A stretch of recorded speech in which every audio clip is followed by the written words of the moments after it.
recently did an office for a corporate that makes glass.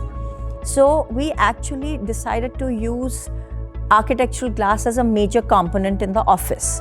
And normally when you come in, you have a reception with a back, which is, with a logo and all the rest of it.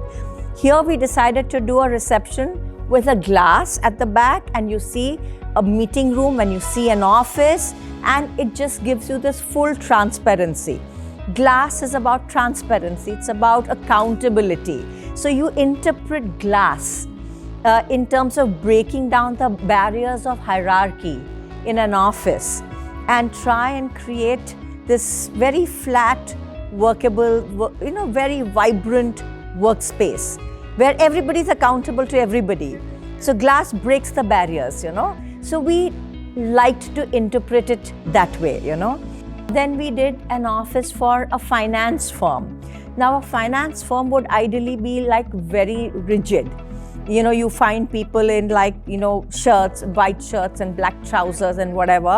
But this was not like that. This was like a bunch of young, vibrant people, So we decided to create this young, vibrant office. So when we came into the office, there was no reception. First of all, it was like a home. So you came into a living room. There was a coffee machine, there was the smell of fresh coffee that percolated. There was this, place where people could sit down in smaller groups and chat. You entered into the sofa with chairs and a carpet. And then there was this large, like a dining table, which became a community table. You could just look through everywhere. So when somebody came in, they would just go up to somebody's desk and ask, where is this person or where is that person, So there was no reception. And there was this cafeteria, which was like a little Irani cafe. So it just had a very nice cast iron railing, and it had these colorful Bharat tiles and a lot of stressed wood and chandeliers hanging. There was a table tennis table next to it. The orientation and the groupings of the workstations kept changing. So we had a false floor that facilitated that. So it was a completely different design approach, It had a bit of the retro coming in. For some of the meeting rooms, we just had acoustic curtains.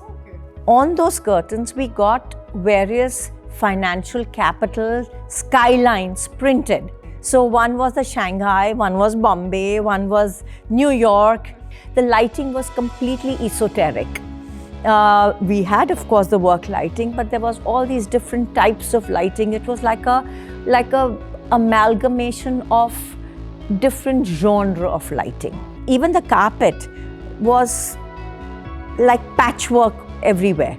So it just was in every way as myriad as you can expect, So this was a completely different typology. I think Dorma is a very, very creditable company. And we have been working with Dorma for many years. I still remember in the good old days when Dorma was supposed to be considered the more expensive product versus some of the cheaper products which were there. We used to still say that please don't be penny wise and pound foolish, because it's better to use the basics as a good quality product. So I thought Dorma has always been a very good product. I still remember years ago, we used to use a lot of demountable partitions and movable walls, which were all imported. And they used to cost a bomb. And not only that, they used to have a huge lead period. And there would be very, very few suppliers for it. And, you had to just sort of deal with them because they had a monopoly. And it was a very sad situation. And I was very happy when eventually Dorma came into the picture, and we've been using these partitions with Dorma forever now. It's a solid, creditable company. It's easy to work with them. So it's better to work with a good company than these solitary one-off suppliers.